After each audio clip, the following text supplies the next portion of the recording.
June 2, 1965.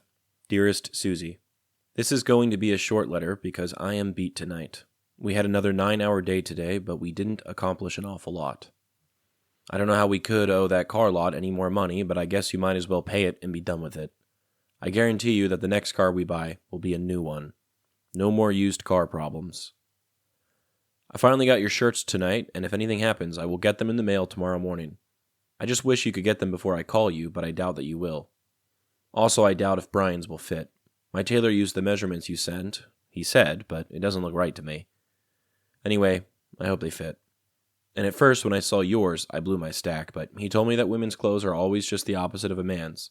That's why your night is on the wrong side. I guess he knows more about it than I do. So, I accepted his word on it. I hope you like them. And if they fit, how about getting me a slide made right away? In fact, send me 2. Lewis Litt wants one. I go along with your idea about the TV 100%, and just as soon as I get home, we'll get Bill those double bunks that he wants. I think your idea is better. I'm beginning to worry about that package, too. It has been 8 weeks now since I sent it. I imagine the post office people stopped it for inspection because it is a large package and I only claimed a value of $10. But there was a lot of junk in it, so they shouldn't say anything about it. Well, I will close and go to bed. I am dead dog tired tonight. I did not forget our anniversary. It is just that I couldn't think of anything that I could send to you mail that you would like. At least I will be thinking of you just like every day, and I love you 8 good years worth. All my love. Bill. Though Popi doesn't mention it in today's letters, or anywhere else in these materials for that matter, it feels irresponsible to talk about the Vietnam War without talking about Agent Orange. I would like to talk about it today just a bit. When most people think about Agent Orange, they think about the devastating health effects it caused, not just for the Vietnamese civilians who lived near the spray zones, but also for American soldiers who served in those areas. But back in 1965, most of the men on the ground didn't really know what it was. Popi never mentions it by name in his letters. When he saw the chemical used, he would have thought of it the way most troops did, as a tool to clear the jungle and make things safer for flight operations or base patrols. Agent Orange was a chemical herbicide, one of several color-coded defoliants used by the U.S. military. It got its name from the orange stripe painted on the 55-gallon drums it was stored in. It was part of something called Operation Ranch Hand, which began in 1962 and aimed to strip away dense jungle foliage that offered cover to the Viet Cong and North Vietnamese forces. The logic was straightforward. No trees, no places to hide. Between 1962 and 1971, the U.S. sprayed more than 19 million gallons of herbicides over rural South Vietnam, and Agent Orange was by far the most heavily used.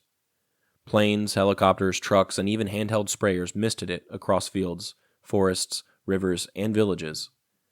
Sometimes it was used to destroy crops, especially in areas thought to be feeding enemy fighters. Agent Orange contained dioxin, a toxic compound that's now known to be one of the most dangerous chemicals ever created. At the time, the military and the chemical companies involved, including Monsanto and Dow, either didn't know or didn't disclose just how hazardous it was. Troops weren't given protective gear, villagers weren't evacuated, the jungle, along with everything and everyone in it, absorbed the spray. It took years for the full scope of Agent Orange's damage to become clear. Veterans began organizing and demanding answers in the late 1970s. Some of them had returned home to find their children born with serious health problems. Others were developing illnesses they couldn't explain. It may not have been in his letters, but Popi used to speak about his exposure to Agent Orange. He said his commanding officers, as they introduced the chemical, would drink the stuff to show how safe it was. I don't know how that makes much sense because they knew it was a defoliant. I can't imagine what that did to their bodies. Though he admitted to exposure near the end of his life when he could have applied for aid through the VA, which would have guaranteed him monthly payments, some of which would still be sent to Meemaw today, he refused. He said that he was doing his job, didn't deserve anything more than anyone else, and didn't do any more than anyone else. We were angry with him for this decision because that aid could have financially helped Meemaw after his passing. One of the most disturbing aspects of Agent Orange exposure isn't just what it did to the people who came into contact with it. It's what it may have passed on. Research over the past few decades suggests that exposure to dioxin can cause epigenetic changes, meaning it may alter the way genes are expressed without changing the DNA itself. These changes can affect fetal development and be passed down to future generations. In other words, the children, and even grandchildren, of those exposed to Agent Orange have shown higher rates of birth defects, developmental disorders, and other health issues. It's not just a toxic legacy, it's a biological one, encoded in the very bodies of families who never set foot in Vietnam. My father was born with a few health problems, and had some develop in his lifetime which are on the list of health issues often associated with Agent Orange exposure. He was the only son of Popis born after exposure in Vietnam, and it is quite coincidental that my dad was the only one with these problems. For example, when I was a kid, we had a pretty big few weeks finding out that he had an unruptured brain aneurysm. It's something he's had to live with his whole life. Literally, it's acted as a ticking time bomb in his head, a dark shadow which, one day, could be deadly. One birth defect noted for children of those exposed to Agent Orange, however, is actually malformed blood vessels. Could his aneurysm be one of these instead? He also had epilepsy, and so did my brother, another health issue associated with Agent Orange. I only mention these things to talk about the material and lived result of Popi's service. He may have been the one who went over there. The people of Vietnam may be the ones he interacted with. But there are still echoes of his service, literally ingrained in our DNA, even 2 generations later. Today, it is estimated that in Vietnam there could be as many as 3 million people in the past 50 years who have been born with birth defects directly attributed to Agent Orange exposure. During his memorial service, one of my dad's cousins and I got into a conversation about religion. She's a big bless your heart, come to Jesus type. We love her for it. As I started telling her about my revelations about Agent Orange and its potential connection to some of our health problems, she referenced original sin, the Christian notion of a sinful condition of humanity inherited by Adam and Eve because of the fall. I had never been a big believer or proponent of the idea, but for some reason, her bringing it up to me clicked. Popi did things in Vietnam, and they echoed through the generations, changing our very DNA. It may be bad, but it was something we inherited. We were born with it. Can the same be said about his actions over there? The things he did? The people he hurt? The people he helped? The photo I chose for today is an aerial shot of boats and buildings on a river. There's much green space on the borders. This could have been an area sprayed, seeking to cut through the dense forest to access the people living underneath. The half-life for Agent Orange in waterways is estimated to be 100 years.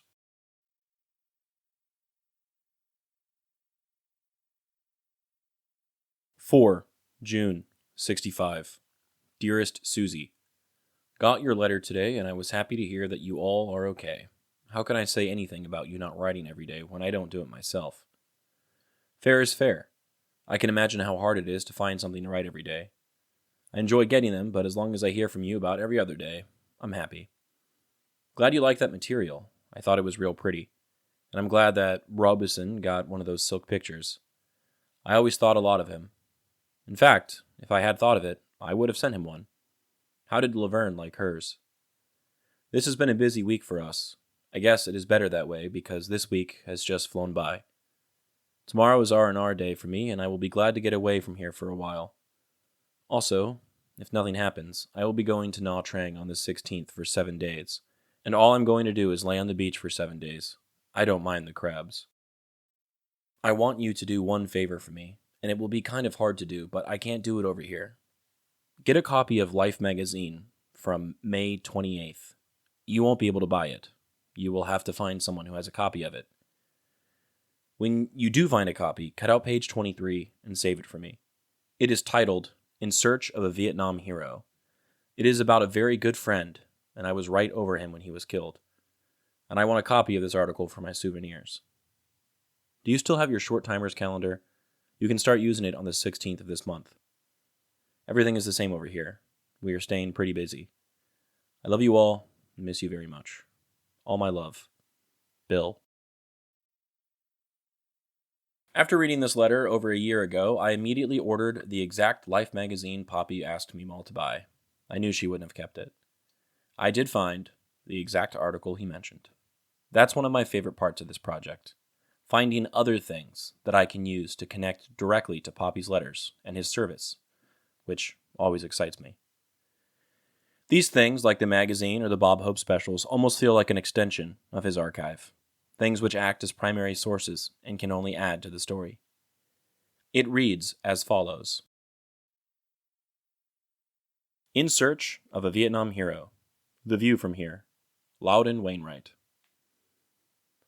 Harold Dale Meyercord was a man who liked to keep track of meaningful events, and among his records is a list headed Dates on which I was on boats receiving hostile fire. The entries are numbered, and with each date there is also written the place of action. The list begins with August 13th, 1964. The final item is the number 30, put down by Meyercord in reasonable anticipation after he had finished with number 29, but there is no date or place beside it.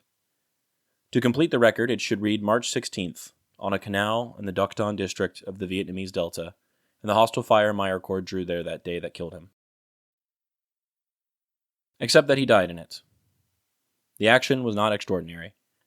Meyercord himself had participated in many more spectacular engagements. He was killed in a sudden flurry of fire at the end of the day's operations, and if he had time to think after the shooting started and before the rifle bullet reached his brain, he must have been furious at being taken so by surprise.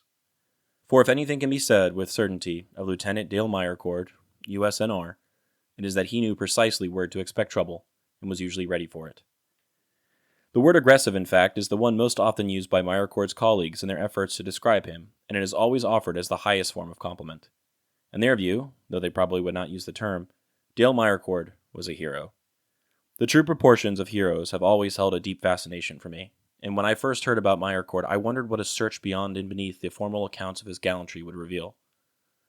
Would it, for example, tell me why he behaved so heroically? Would it show me what sort of man he was between braveries? Would I find out what he thought and what he cared about? Could I, in short, come to know him? The official records in Saigon provided some details on Meyercord's job and on his behavior in it. His duty was to advise the Vietnamese commander of the 23rd River Assault Group working in the labyrinthine rivers and canals of the Mekong Delta. He had also to work on the planning and carrying out of operations with other military leaders, both Vietnamese and American. The 19 boats of the River Assault Group, or RAG, were used to carry Vietnamese troops to battle, but they were more than transport vessels.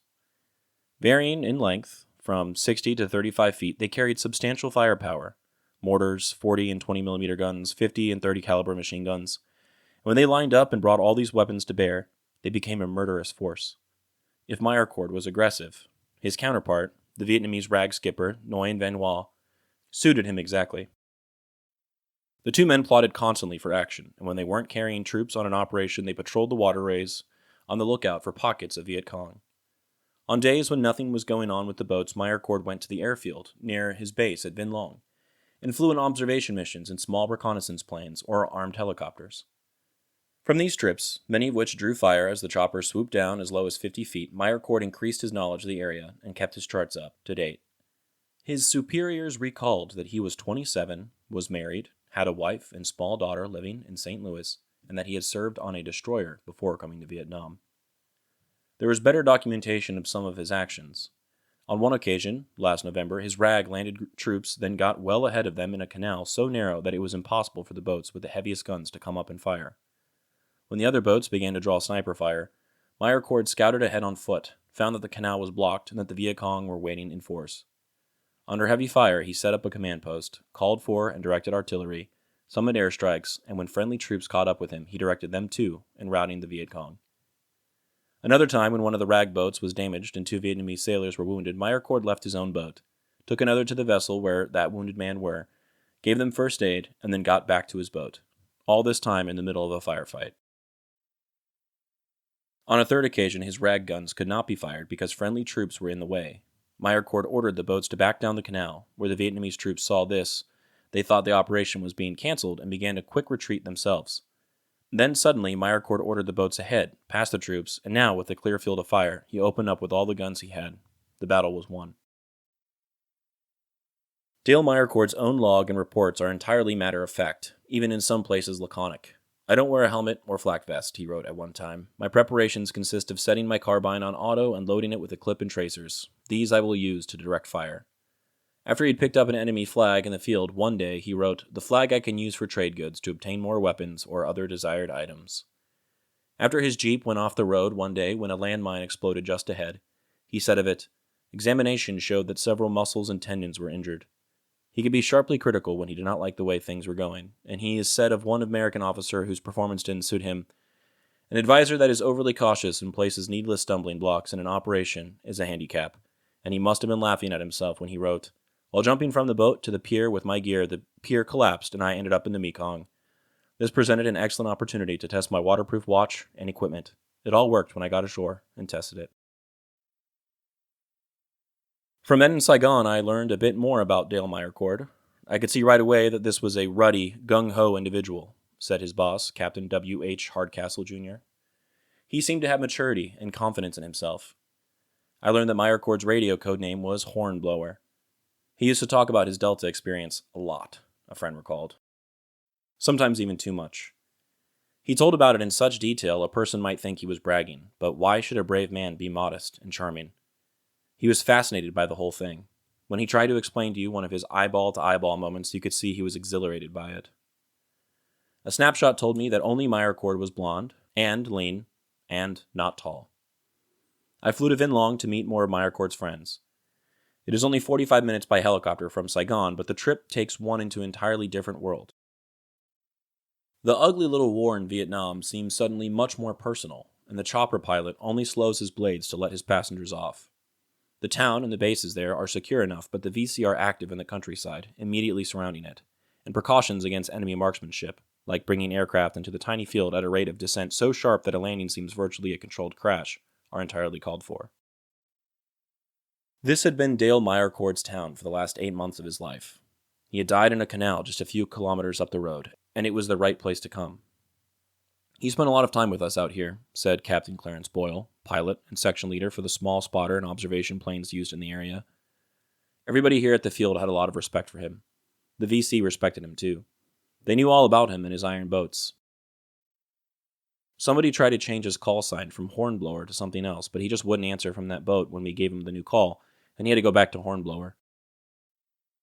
Meyercord's Vietnamese counterpart, Commander Wall, was away on Navy business, and I was not able to see him. But it became clear from talking to others that this relationship between the two men was more than professional. They had spent much off-duty time together, and Wall had invited Meyercord to be the godfather of a child born shortly after the American died. Navy Chief Ralph Gentle had been with Meyercord during his tour in Vietnam, but he was not on the boat the afternoon of the lieutenant's death, and he feels badly about it. "We used to talk on the boat at night when no one was around," Gentile said. "He told me how he'd worked on farms in the summers when he was a kid, going through college. He talked about his mother some, and he talked about his wife and daughter. I'm 42, a lot older than him, and he was very interested in how my wife and I were bringing up our kids, about what kind of things we wanted for them, about how much money we're spending on them. I think he was trying to get some ideas of what he might do for his own child in the future. Sometimes you'd think he was out here on a goodwill tour," Gentile went on as we drank beer on a porch overlooking the Mekong River. "He took about 100 school kids out for a ride on the boats one day, and he was very good with the local Vietnamese chiefs. He scrounged a lot of medical instruments, and a doctor showed him how to make stitches. His stitches looked a little tangled, but they did the job." Gentile paused a moment. "I think he tried to protect me," he continued. "He tried to keep me away from him when there was something doing on the boats. I used to kid him when he'd go off on an operation without me. 'Well, what do you want me to tell your wife?' I'd ask him. 'Hell,' he'd say. 'Them bullets turn away every time they come toward me.'" At the airfield that night, the armed helicopters came back very late from a big and successful fight. I talked to the leader, Captain Robert Molinelli. "The day before Dale was killed," Molinelli said, his dirty face drawn with fatigue, "we flew out there together to that canal. We both knew it well.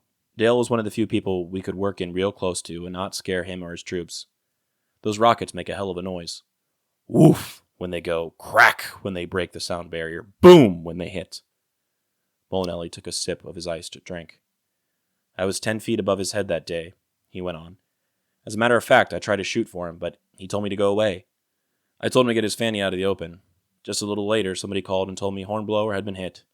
He loved to fight, and he loved to live. I couldn't believe it."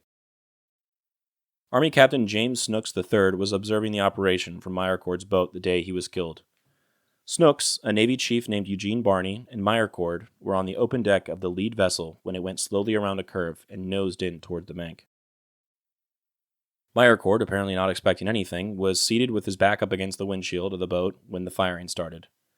I could see the muzzle flashes and smoke, Snooks recalled.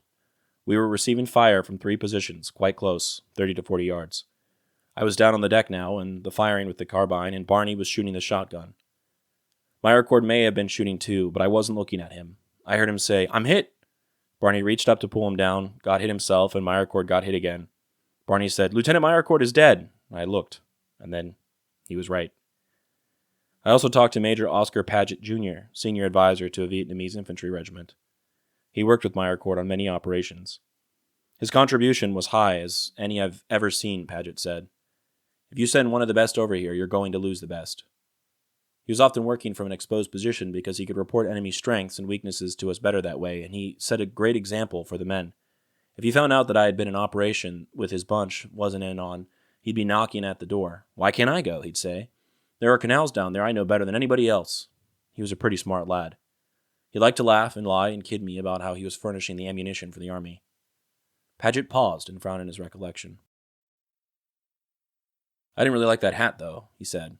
"It was an Australian-type bush hat, one of those things that turns up on the side. I told him if I was shooting at the boats, I'd shoot at somebody with a hat like that. But Wall had a hat too, a floppy one he called his fighting hat. I told Dale they looked like sheep herders in them. When they brought him in on the litter, there was that hat down around his feet." Meyercord's replacement, as advisor to the 23rd Rag, is a cheerful young lieutenant named David Swavely. He knew Meyercord and admired him, but he did not talk much about him. He did not want to ask, but I finally had to inquire if Swavely had found it difficult to follow in the footsteps of a man so generously respected as Meyercord. "Oh no," he answered with absolute candor. "These people around here made things very easy for me. They do all kind of things for me. They see the Navy coming and automatically, your hornblower." The last person I talked with in Vinh Long was Hugo Aragon, an Army Chief Warrant Officer. He did not work with Meyercord on operations, but the two men spent much free time together and were close friends. "That was a strong, outspoken personality," Aragorn said. "He told you what he thought, and he didn't think he'd die here. That day I was going on a trip in the Jeep and crossed a bridge over one of the canals, and I saw him on the boats. I tooted the horn at him, and he waved back." Aragon, a short, dark man, crossed the little room and fumbled through some belongings. He came back and handed me an empty pint flask. "I'm a Scotch drinker," Aragon said, "and you can't get it every place around here. You have to carry it with you. 2 days before he died, Dale gave me that. It was his." I turned the flask over and saw the initials, HDM, in the silver plate. A flask says nothing. You can't even tell much about a man by reading his words or talking to his friends. But by this time, I wished heartily that I had some recollections of my own about Dale Meyercord. Thank you for indulging me and allowing me to read that article, even if it was a little long. I know I didn't write it, but it felt important to share. It is written as if it's another snapshot of not just life in Vietnam, but life in Vietnam in 1965 in Vinh Long. It even quotes Molinelli, the same guy that invited Popi to fly the hog, the guy who made Popi a rocket man. I don't know what else to say. That connection is just neat. The final reflections by Loudon Wainwright are intriguing. He talks about how you'd never really get to know a man by reading his words, he wrote, or talking to his friends. In some sense, you, the listener, the people who never met Popi, are in the same situation. I can give you some approximation of who Popi was as a grandfather. I can share stories about what he was like as a father or a husband, but that only goes so far, doesn't it? We can read the words he wrote, or even see the war the same way he saw it through his photos. But does that ever mean you'll actually get to know him? If that's the case, how much can we ever really truly know someone? How much can we ever really know ourselves? Regardless of this questioning, I think one thing is clear. Wainwright, in his journey to Vinh Long, found a Vietnam hero. I'd like to think that in our own journey to the Mekong River Delta, together, we have found one as well. But just know that Popi would have hated to be called a hero. The photo I chose for today depicts a Vietnamese civilian boat on the bank of a river. It appears to be a boat with rooms, or at least an interior for people to sit in. Perhaps it was a ferry. It is the type of boat Meyercord would have seen when he was on the river.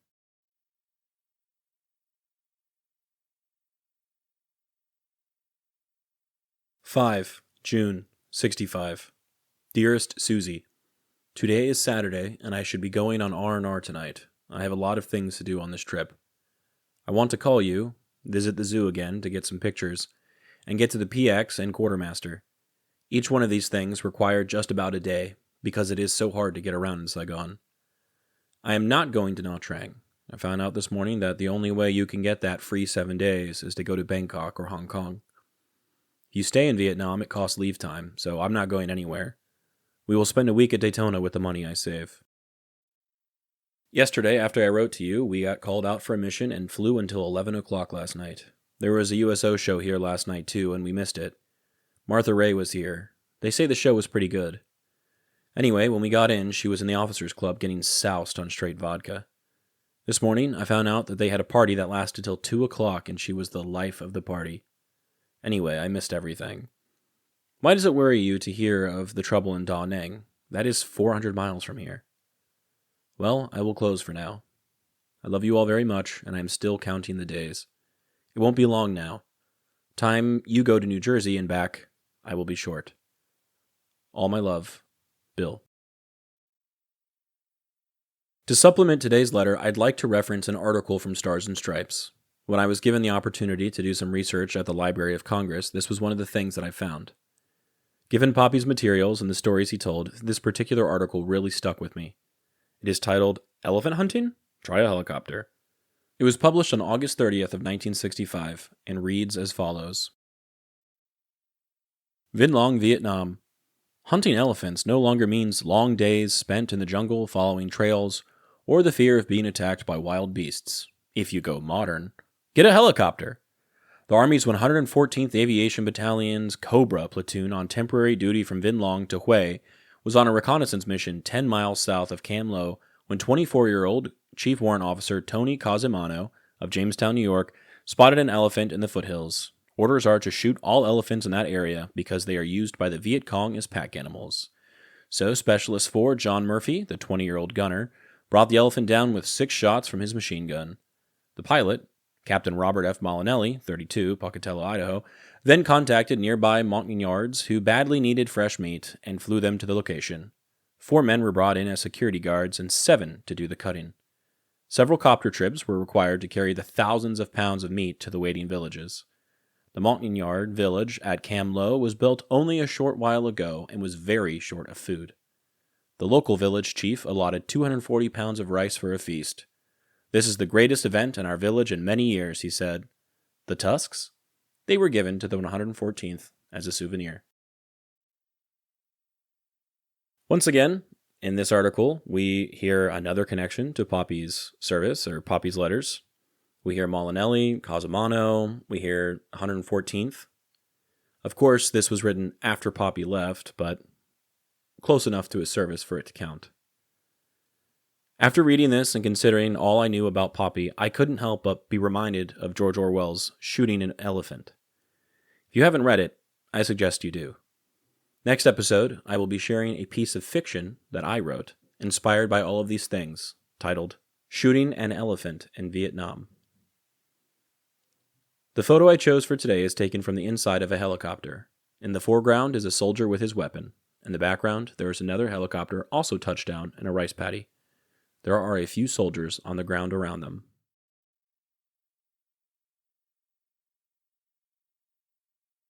June 7. Dearest Suzie, I really enjoyed talking to you this morning, but I must admit I am twice as homesick now, especially after Brian's begging me to please come home.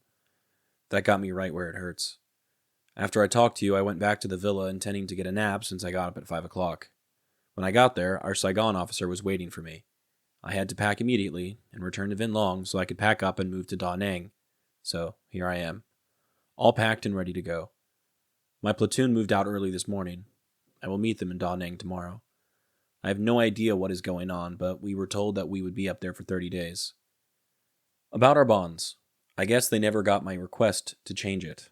I will have to put in another one. They are only holding out for a $50 bond. Bud Bender is going to take care of Charlie for me for the next 30 days. I'm tickled that Mickey has offered to come down and help you drive up. I hope you took him up on it, even though you won't have a car up there. Well, never a dull moment over here. I love you very much and miss you twice as much now, if that were possible. All my love, Bill. The following is the first part of a piece I wrote, titled Shooting an Elephant in Vietnam. It is based off of a Stars and Stripes article I found from 1965, Popi's materials, and the essay, Shooting an Elephant, by George Orwell. I hope you enjoy. Upon reflection, in Vinh Long and the Mekong River Delta of Vietnam, I was hated by a large number of people. This was not the first time, or the last for that matter, I had been important enough for this to happen. However, it was likely the only time that the hate was all justified. I was an American pilot, stationed in the air base outside of town, and, caught up in the long history of Vietnamese freedom fighting, anti-American sentiment was quite resounding in the area. None of the locals had the guts to take up arms themselves, however, we knew that when we weren't around, they were giving a detailed account of our every movement to the VC. Communist eyes and ears were no doubt on every street corner outside of base. All of this was quite upsetting, as I had already made up my mind that though America was not evil, I did not belong in this foreign country, and I doubted whether or not any soldier did at all. I was not for communism or the Vietnamese people.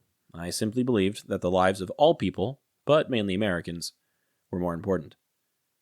As for the job I was doing, I found myself increasingly filled with fear every time I boarded my helicopter, afraid that I would not come down from the air alive. I managed to make it through the war without any major injuries, all while carrying out the orders I was given, prioritizing my safe return home to my wife and kids not arriving in a pine box. One day something happened which was enlightening. It was a tiny incident, but it gave me a better glimpse than I had ever before of the real nature of our war, the real motives for why we were risking American lives in Vietnam. On our way back to base from flying some routine mission, a door gunner clogged up our radios with inaudible pleas for my attention. Upon further investigation, I found that he had spotted what he thought to be an elephant in the distance, just in a clearing near a rice paddy. He begged me to let him do something about it. I knew what I wanted to do, but I also knew what our orders were. Elephants were open season in Vietnam for us Americans. They were pack animals and suspected of moving supplies around for the enemy. We were obligated to engage them. My co-pilot reminded me of policy and insisted that we talk things over with our gunner. All it took was the threat of a reporting to my CO, and I yielded my insistence that we just fly home. I radioed what we were going to do to the other birds in formation and peeled off in pursuit of the enemy combatant. The elephant, of course, had not actually done anything, and there was no evidence presented to prove that it was complicit in VC operations. However, we pursued the beast anyway.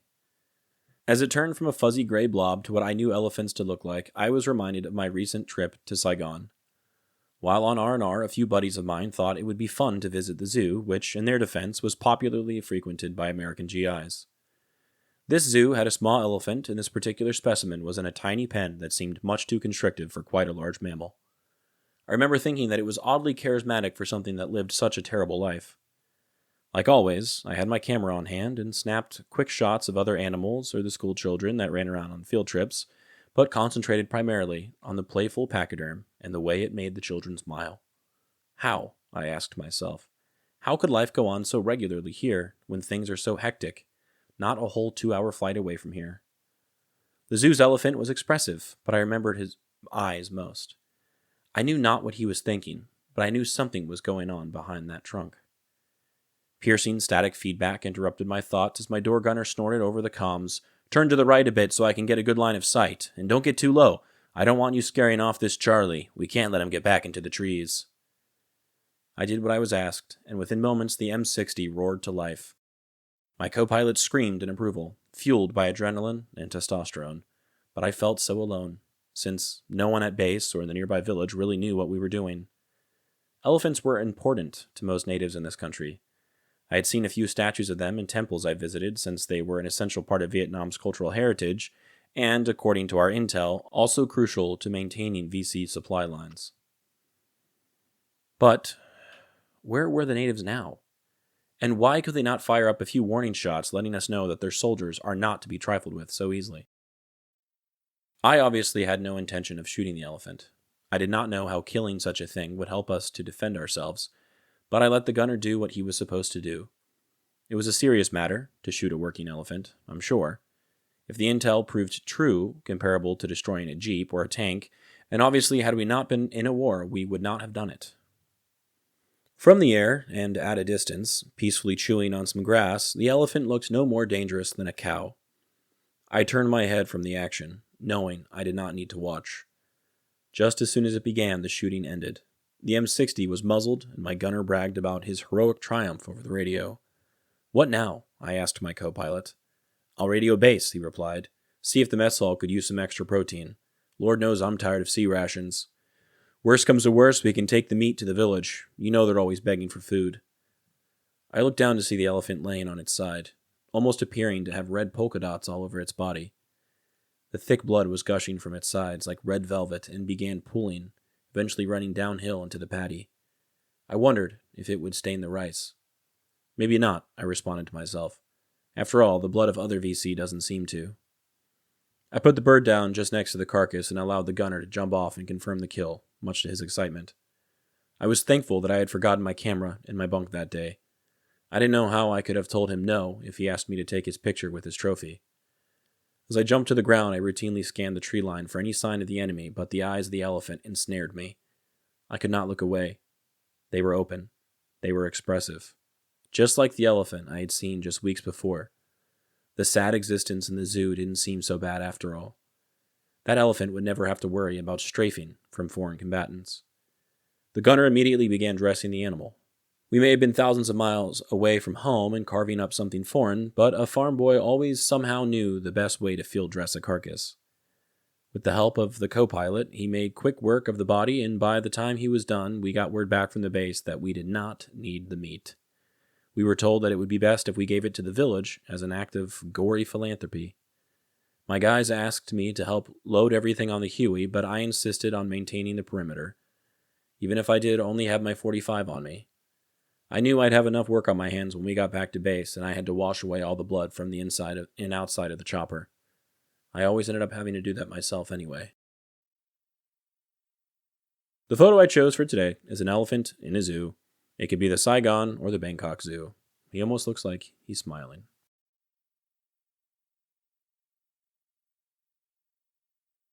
June 11, 1965. Dearest Suzie, I doubt if you will get this letter before you go to New Jersey, but I am writing anyway. I have made the big move to Da Nang. It was like coming home again after a long field trip.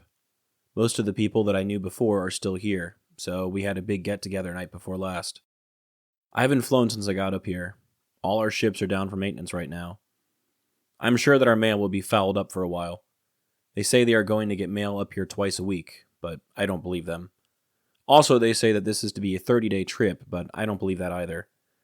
But remember, in an earlier letter, I said that when you get back home, I will be short. Well, now when we both get back home, I will be short. I didn't get my orders before I left Vinh Long, so now I don't know how long it will take for me to get them. Even when they do come in, it will probably take 2 weeks for me to get them up here. Our quarters up here are a little better this time. We have hot water and fairly good rooms. We are staying in an old French hotel that the army has leased. The food up here is better than Vinh Long, but it costs more. I forgot what day you told me Johnny was going to get married. Will you be there for the wedding?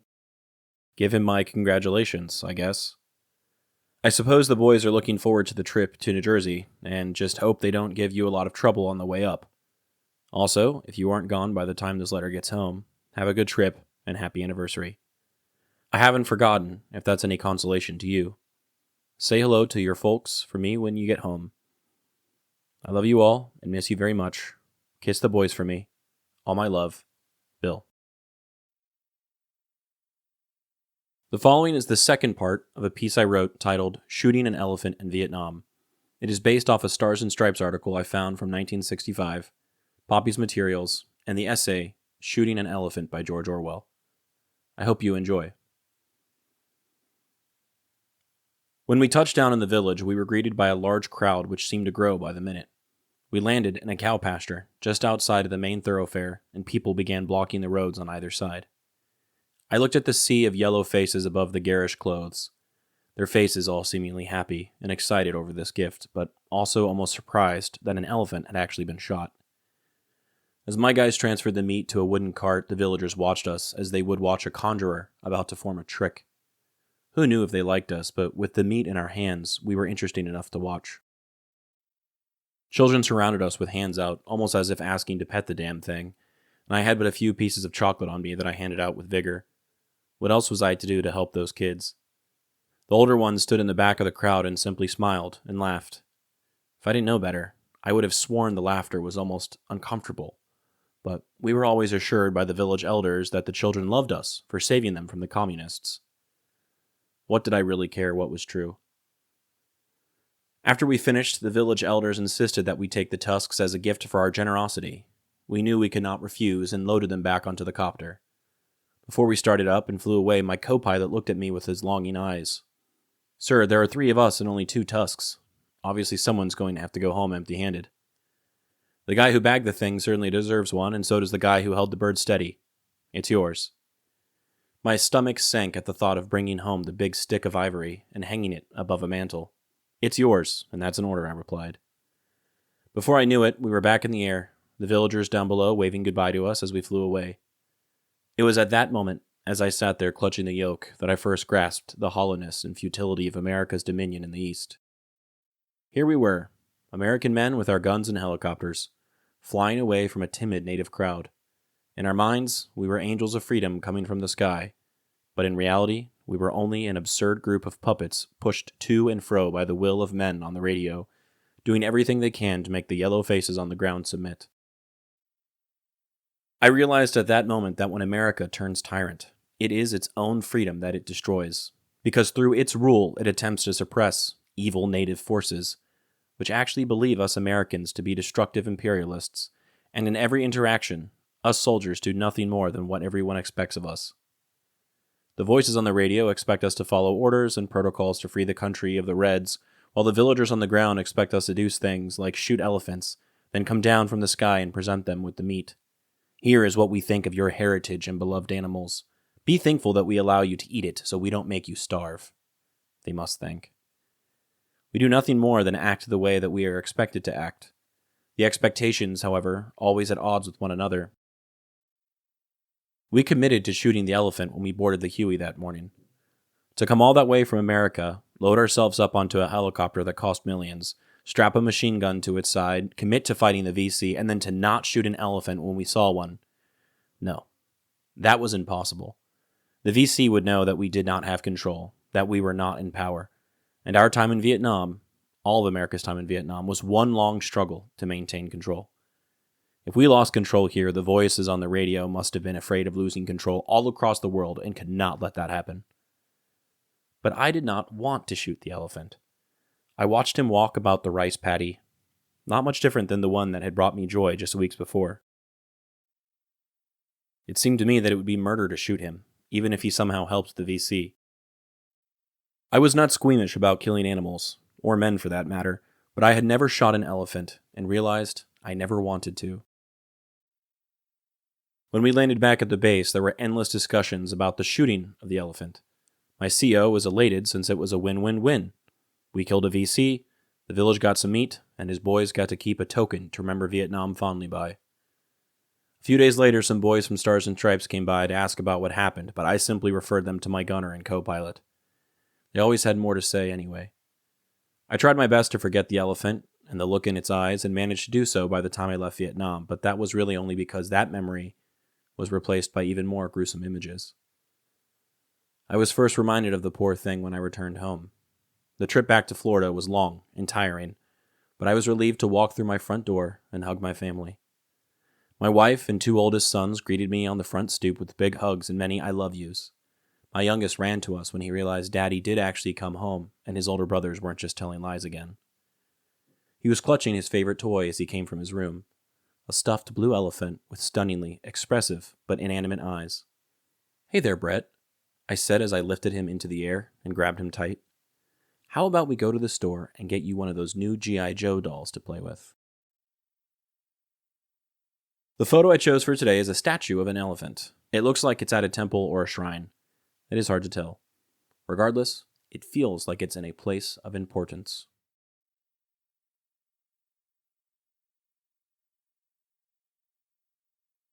100 Days. June 16, 1965. Dearest Suzie, I'm writing to you at Minnie's on the hope that you have gotten there safely by now. We got mail up here today, and I got your card and a long letter. I was glad to hear that Jim may be able to help you drive part way up. How was the wedding? Did you get to go? And if you did you enjoy it? And how did you find everyone at home? Tell Al that I have his hunting uniform. It is made like my flight suits. I'll get it on a slow boat payday, and maybe he will get it by hunting season. Also, he mentioned that he would like to have a ring for B from over here.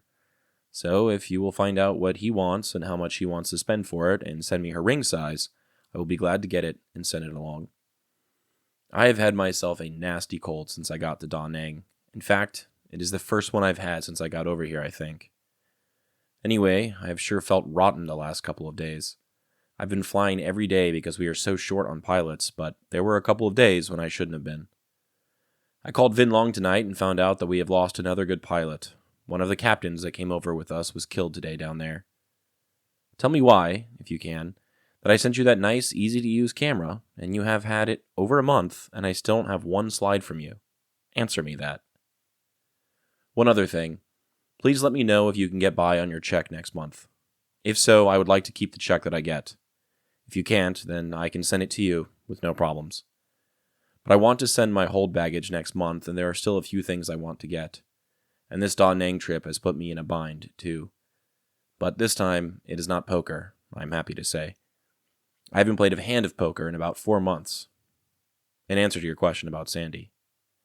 Yes, I saw him when I was in Saigon. I'm sorry, but he doesn't impress me at all. I ran into him at the PX by accident. I made it a point not to see him anymore. Yeah, I buy color film. In fact, all I take is slides. All of the pictures that I sent to you were given to me. I guess you can tell I'm just going through your letter, looking for questions to answer, and I have run out. I love you all very much and miss you. I hope you enjoy your vacation, and when you get back to Florida, you can reserve us a cottage on the beach. Maybe we could even get the same one. All my love, Bill. In the months leading up to June 1965, Da Nang, Vietnam transformed into a pivotal hub for U.S. military operations. Following the Gulf of Tonkin incident in August 1964, the U.S. escalated its involvement, culminating in the landing of 3,500 Marines at Da Nang on March 8, 1965, the first major deployment of American ground combat troops in Vietnam. Their initial mission was to defend the strategically vital Da Nang Air Base, which supported air operations like Operation Rolling Thunder and covert missions over Laos. By mid-1965, Da Nang had evolved into a bustling military enclave. The 3 Marine Amphibious Force, 3MAF, established its headquarters there, and the Marble Mountain Air Facility was constructed to accommodate the increasing number of helicopter squadrons. Despite these developments, the area remained perilous. On July 1, 1965, a mortar and sapper attack on Da Nang Air Base destroyed multiple aircraft and underscored the persistent threat from Viet Cong forces. Within this context, service members like Popi were stationed in Da Nang, experiencing the daily challenges of military life amid escalating conflict. In today's letter, dated June 16, 1965, he writes to Suzie, expressing hope that she has safely arrived at her destination. He mentions receiving her card and a long letter, and is pleased to hear that Jim may assist her with the drive. Bill inquires about a recent wedding and asks Suzie to convey his congratulations to Johnny.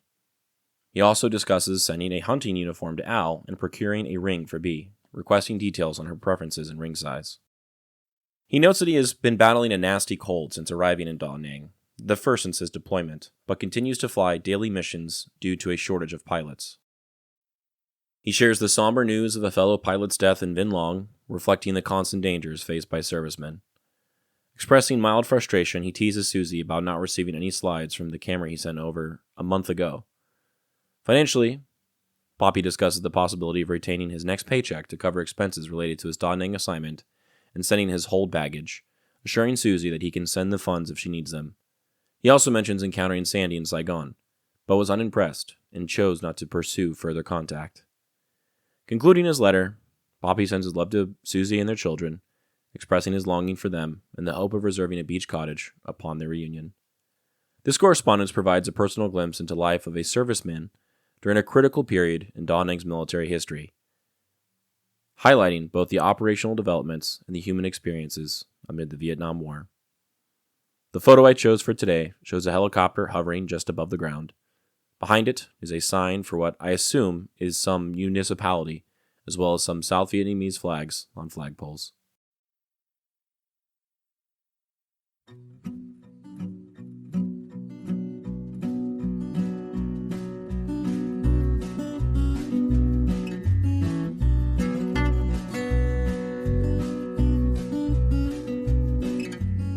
I'm Alex Lowy, and I hope you have enjoyed listening to this episode of Dearest Suzie and receiving messages from the past that my Popi wrote exactly 60 years ago. I sincerely appreciate your time and interest. Please consider following the podcast on your preferred platform, and if you're enjoying it, I kindly ask that you take the time to rate the show and leave a review. Also, please follow the project on YouTube, X, and Instagram. All likes, comments, shares, and reviews will help grow the reach of this story. The links for these things should be in the description of this episode. Please feel free to email me at dearestsuziepodcast@gmail.com if you have anything you'd like to say. I'd love to chat or to hear about your stories as well. Thank you for listening, and God bless.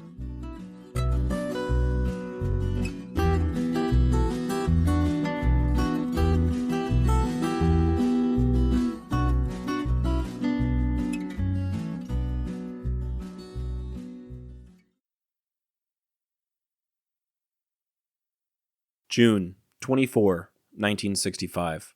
Dearest Suzie, I apologize for not writing sooner, but if you knew how hard I have been working this week, I know that you would understand. It has been a rough 6 weeks. Last night, I got a chance to finally get to bed early. I went to bed at 6 o'clock and woke up this morning at 7. Remind me to tell you all about the past week when I get home, 92 days. It was too much to put in a letter. We evacuated a whole town, though, and I got mortared. That scared the holy hell out of me. I was getting fuel at the time at a little strip that we work from when all of a sudden mortar rounds started falling all around us. I made my crew chief take the hose out and we took off, hoping we had enough fuel to get to the new marine strip near here to get fuel. When we finally set down on the marine field, I had been flying 13 minutes on my 20-minute warning light. Never a dull moment. I got an invitation to John's wedding. Tell him, when you see him though, that I got it late, so I couldn't make it. How is the vacation? Hope you are enjoying yourself, and I hope that the time is going by real fast for you. Right now, it is for me. The enclosed article is one in our paper about the town that you mentioned in one of your earlier letters. Thank God I was not involved in that one. Well, things are the same as always for me. I'm getting along okay and counting the days. I miss you all very much and love you very much. Say hello to everyone for me. All my love, Bill. Today I would like to talk about oral history, which is a method of gathering and preserving historical information through recorded interviews with people who have personal knowledge of past events. Unlike traditional history, which often relies on official records, documents, or statistical data, oral history centers on the voices and memories of individuals, allowing them to share their experiences, reflections, and emotions in their own words. This approach may offer a richer, more intimate understanding of the past, capturing details of everyday life, community traditions, and personal insights that might otherwise go undocumented. Oral history offers several unique advantages over written history. It captures emotion, voice, and nuance in a way that text often cannot, preserving the tone, cadence, and personality of the storyteller. It also allows historians to access the perspectives of people who may not have had the means or opportunity to record their experiences in writing, particularly members of communities whose voices are often absent from official archives. However, oral history also comes with limitations. Memory can be imperfect, shaped by time or personal bias, which means oral accounts may conflict with documented events or with each other. Additionally, oral histories require careful preservation and interpretation, as they rely heavily on context and the relationship between interviewer and interviewee. Still, when used alongside written records, oral history can deepen and humanize our understanding of the past. The 114th Aviation Company has an oral history book compiled by some of its veterans. It's titled Nights Over the Delta and covers the years 1963 through 1972. It was published in 2002, and the cover states, quote, "This is the story of that long, bloody war in Vietnam's Mekong Delta, told by a small band of daunting young soldiers who saw it all in 9 years of combat out of Vinh Long airfield, south of Saigon. Popi is mentioned only once in the 400-page book.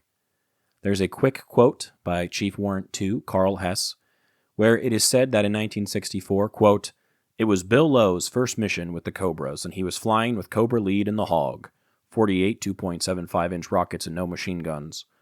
Bill was supposed to fire a given number of rockets. Somehow he jettisoned both rocket pods with the 48 rockets intact. You can imagine the concern about the possibility of these in the wrong hands, so a diligent search was made the next day until the rockets were found and recovered. Needless to say, Bill was reminded of this several times. Sort of like the chaplain who shot 2 holes in the roof of his hooch with his grease gun." What this provides us with is a contradiction between oral and written history. According to Carl Hess, this rocket mishap occurred in 1964. According to Popi's written account, it occurred in 1965. On March 11th, he wrote, "I flew with the platoon leader in the rocket ship. It carries 48 rockets and we call it the Hog." Now, this was the first time I had ever been in the Hog, so I didn't know a thing about rocket systems. So anyway, we are flying along and Captain Molinelli decides to fire a couple of rockets. He pulled the trigger and nothing happened, so he thought he didn't have the system on. There are 3 switches on the console to operate the rocket system. One is to arm them, one is to light them up, and one is to jettison the whole thing in case one of them catches on fire. Guess which switch he hit? You guessed it. He threw the whole set, 48 rockets and $5,000 worth of launchers, away. So this morning we had to go out and spend the whole morning recovering them. Of course, they weren't any good and we dumped them in the river, but at least the VC didn't get them. Again, it was certainly not my fault because I didn't even know about the switches, but you can imagine the kidding I had to take today. It's possible that Popi wasn't completely truthful in his retelling of the story to Meemaw in his letter, likely to save himself some embarrassment with his wife, wanting to look like he was competent and in control. But assuming he's telling the truth, this shows us the challenges of an oral history. Mr. Hess not only got the story wrong, and the year it happened, but also Popi's name, referring to him as Bill Lowe. There's also a chance that Popi publicly took the blame among the guys for the mishap for Captain Molinelli because he didn't want his CO to look bad. So Hess really believed it was Popi's fault. Who knows? I bring all this up to point out the fragility of history. Recollections and retellings are accurate to a certain degree, but they may not maintain the same sort of accuracy that we may otherwise want them to. The change in the story, however, may reflect what people want to remember, or what was more interesting to them. Sometimes, fiction is more fun than fact. I want to quickly mention that I adore Popi's joke about his brother John's wedding. Once again, we see an example of the man he was before he got back from Vietnam. He had a funny bone, but we rarely saw it. What a shame. The photo I chose for today shows a group of Vietnamese getting onto a plane. Perhaps they were being evacuated. There are multiple women with children hanging on their backs.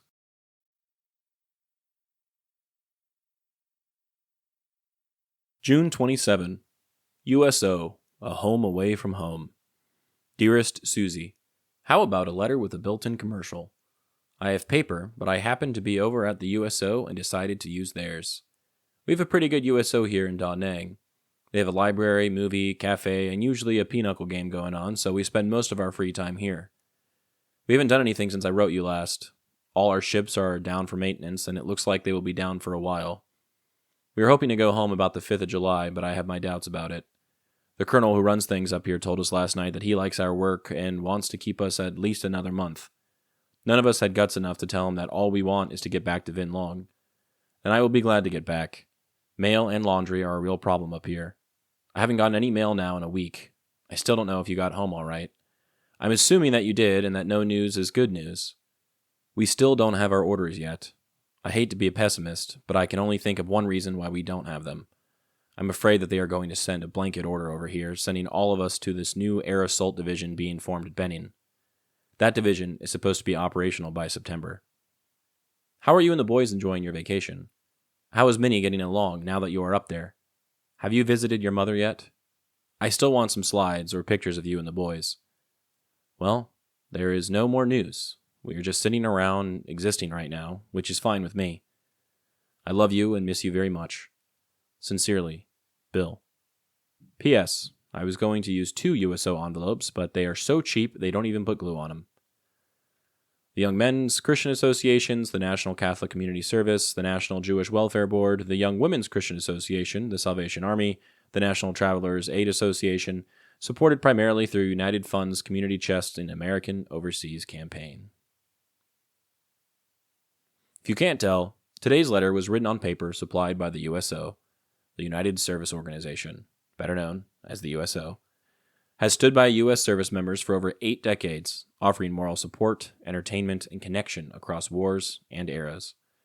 Born on February 4, 1941, the USO emerged when President Franklin D. Roosevelt called for a single civilian organization to unite efforts from 6 existing groups: the YMCA, the YWCA, Salvation Army, National Catholic Community Service, National Travelers Aid, and the National Jewish Welfare Board. By March, a nationwide volunteer network and recreational facilities deemed a home away from home were already opening across America.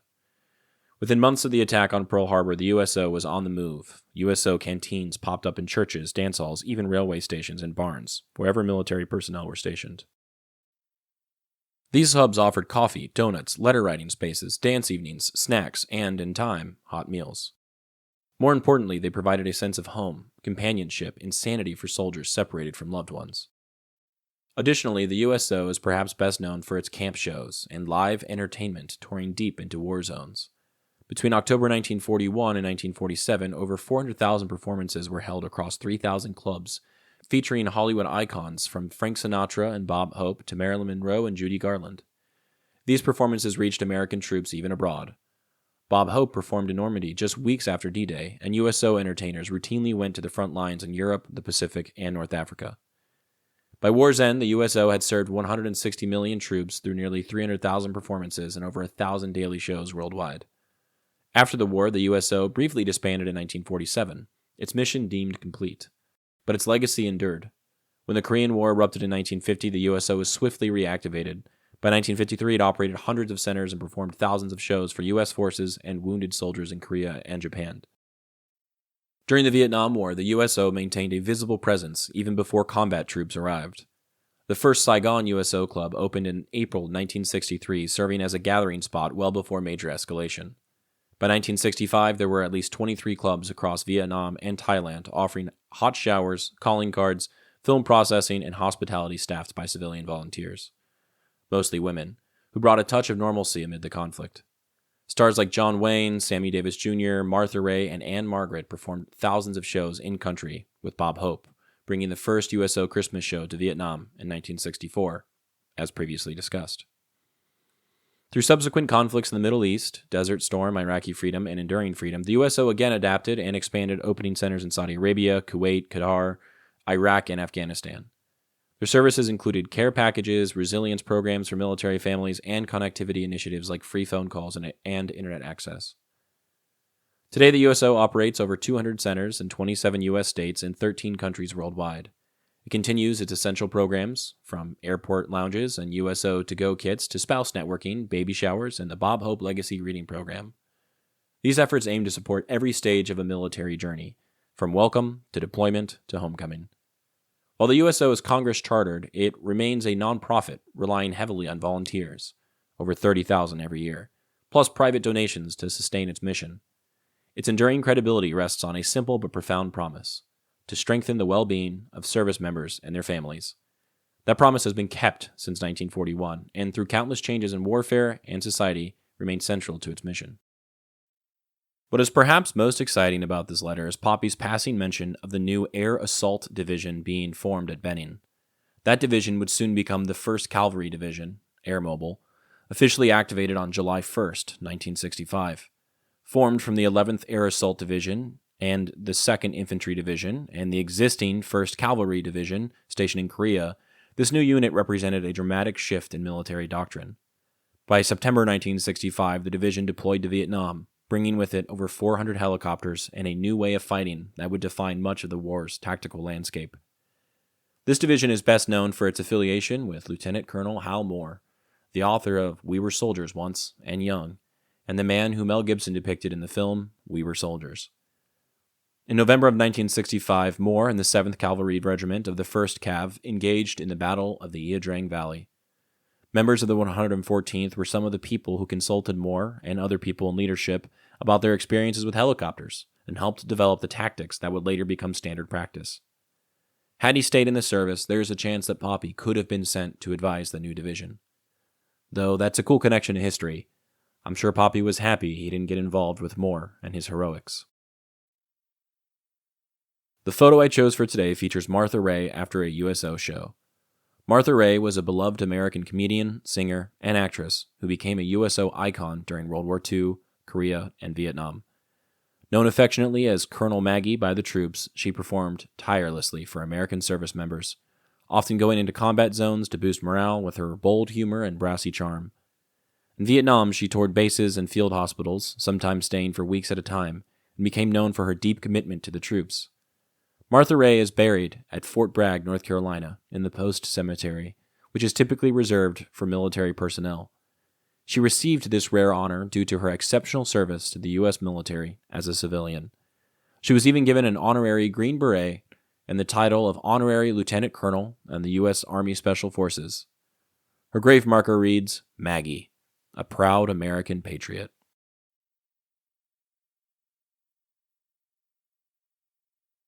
June 30, 1965. Dearest Suzie, I finally got a letter from you today. Naturally, I was worried about you making that long trip. I'm glad you made it okay.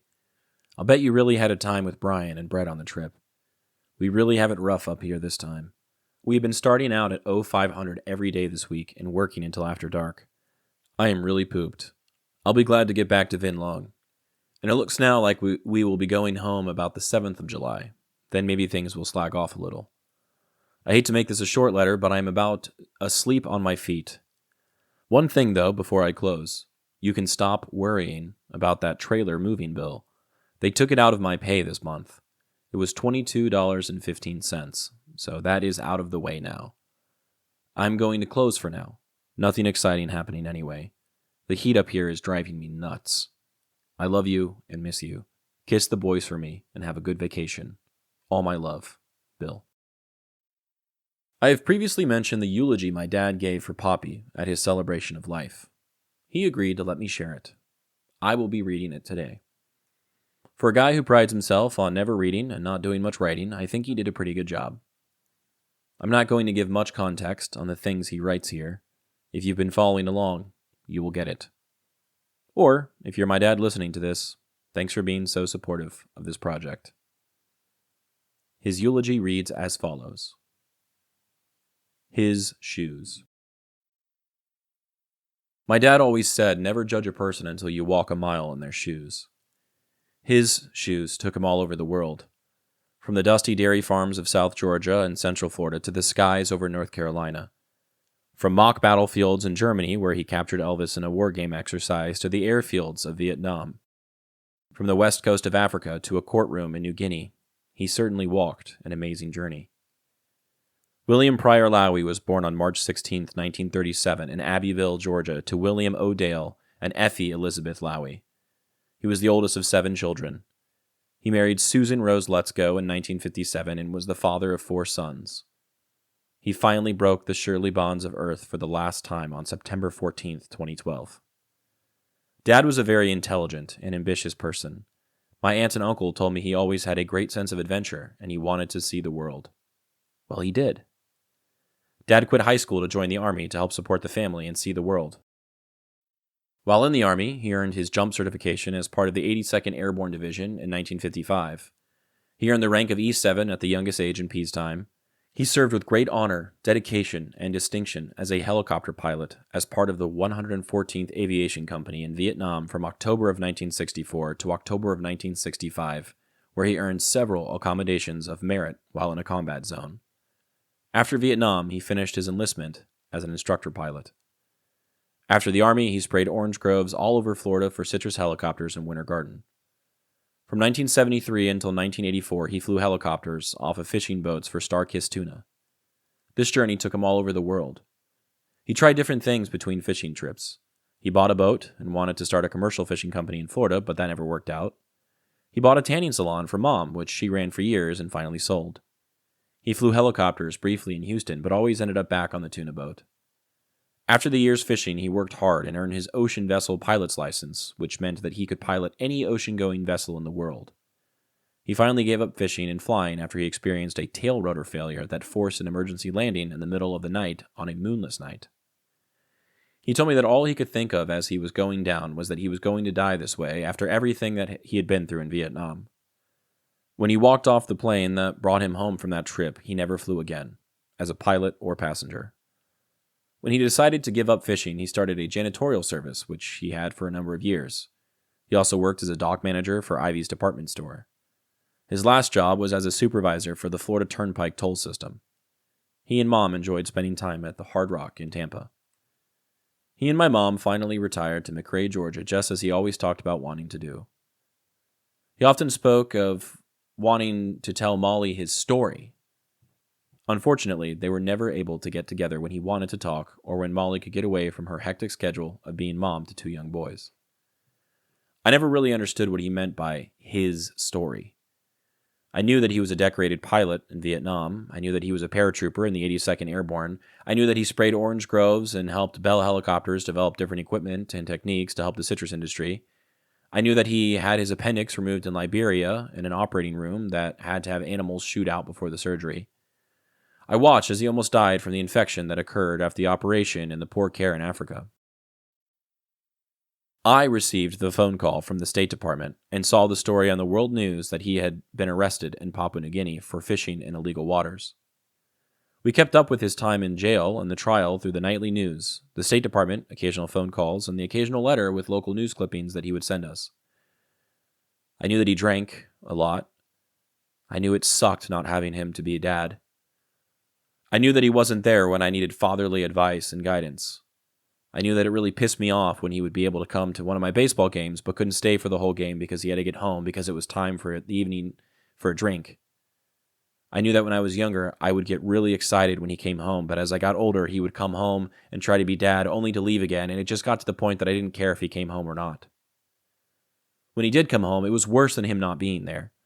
It always seemed as though he chose a bottle of Jim Beam over his family. In my teenage years, I really began to dislike him. A lot. When I was in high school, there were many nights that I would have to go with Mom to clean the bank building because he was passed out.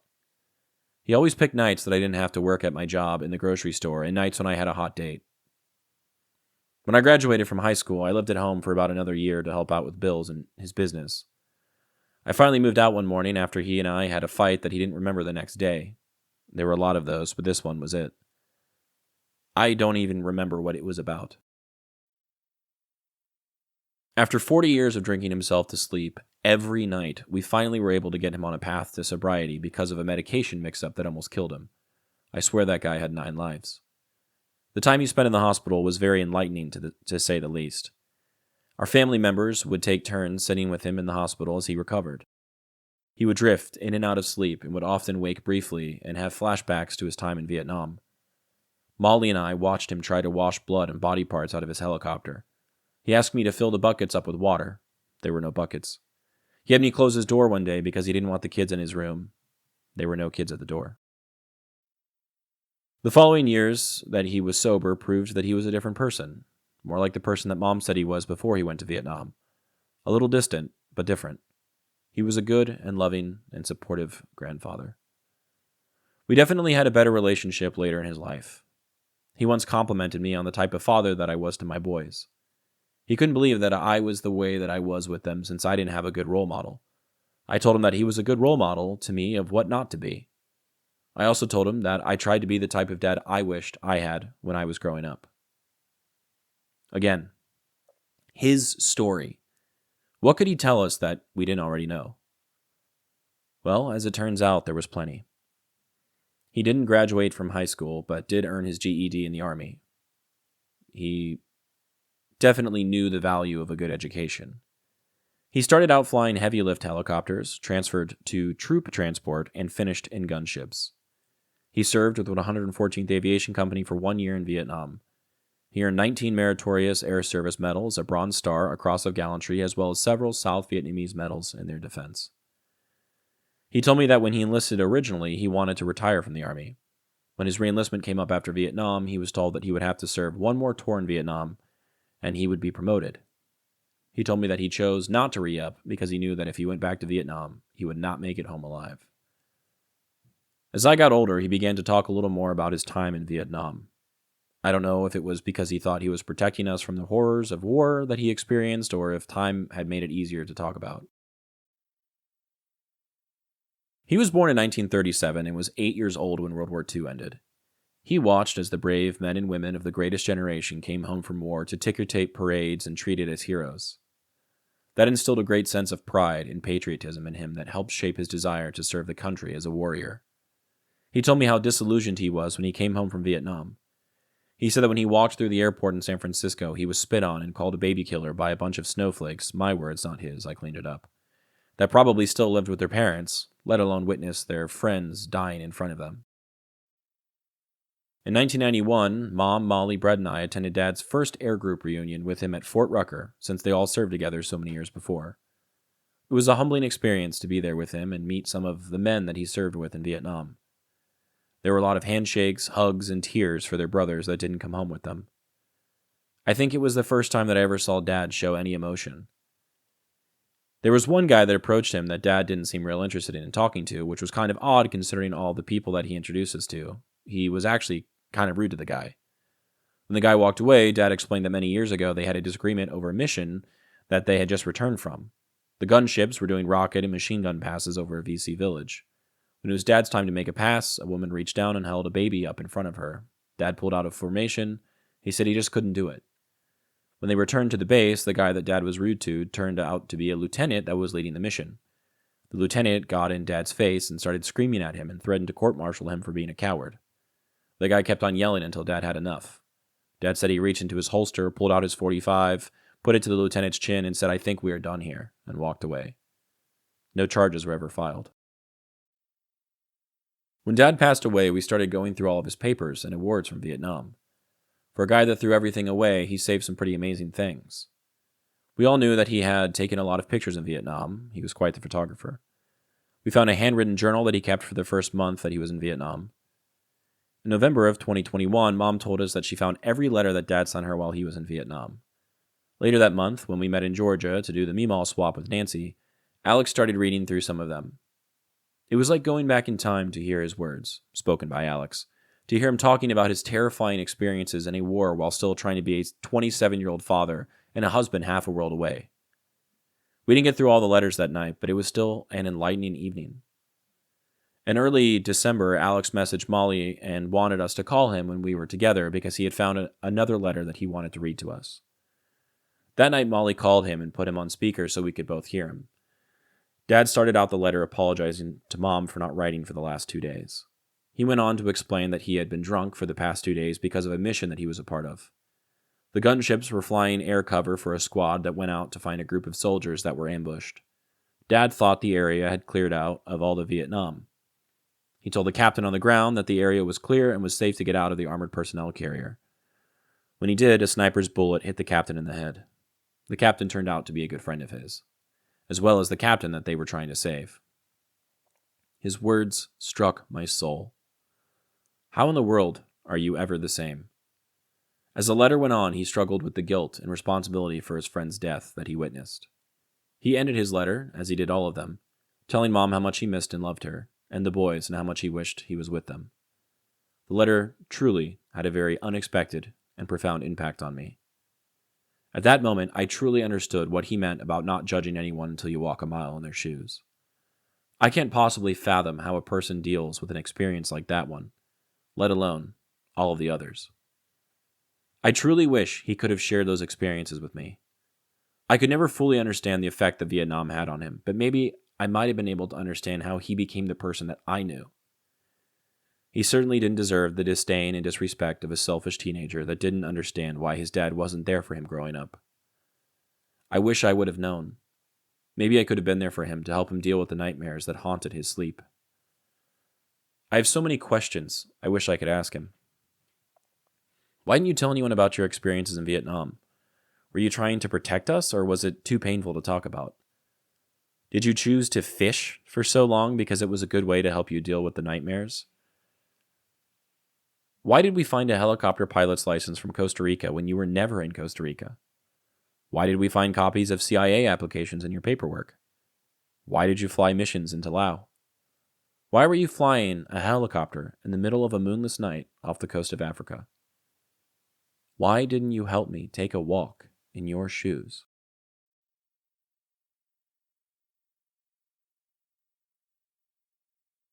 The photo I chose for today appears to be a medevac helicopter for the 114th, which is our favorite ideal of Popi as a helicopter pilot. One that saved people.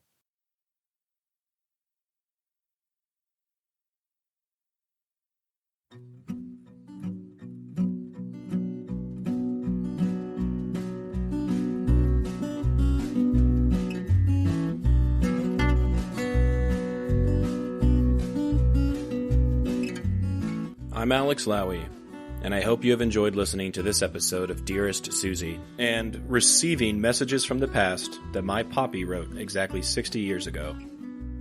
I sincerely appreciate your time and interest. Please consider following the podcast on your preferred platform, and if you're enjoying it, I kindly ask that you take the time to rate the show and leave a review.